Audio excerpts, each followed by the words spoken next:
السلام علیکم۔ آج کی حدیث میں نے عبد الرحمن بن قاسم سے سنا، وہ کہتے تھے میں نے عائشہ رضی اللہ عنہا سے سنا، آپ فرماتی تھی کہ ہم حج کے ارادے سے نکلے، جب ہم مقام صرف میں پہنچے تو میں حائضہ ہو گئی اور اس رنج میں رونے لگی کہ رسول اللہ صلی اللہ علیہ وسلم تشریف لائے۔ آپ صلی اللہ علیہ وسلم نے پوچھا تمہیں کیا ہو گیا؟ کیا حائضہ ہو گئی ہو؟ میں نے کہا ہاں۔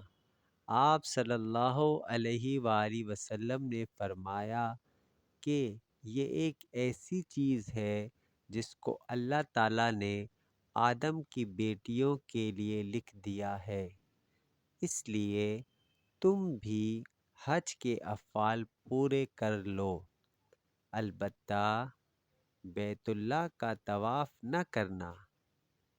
عائشہ رضی اللہ عنہا نے فرمایا کہ رسول اللہ صلی اللہ علیہ وسلم نے اپنی بیویوں کی طرف سے گائے کی قربانی کی۔ صرف ایک مقام مکہ سے 6-7 میل کے فاصلے پر ہے۔ صحیح بخاری 294۔ ویڈیو کو لائک کریں۔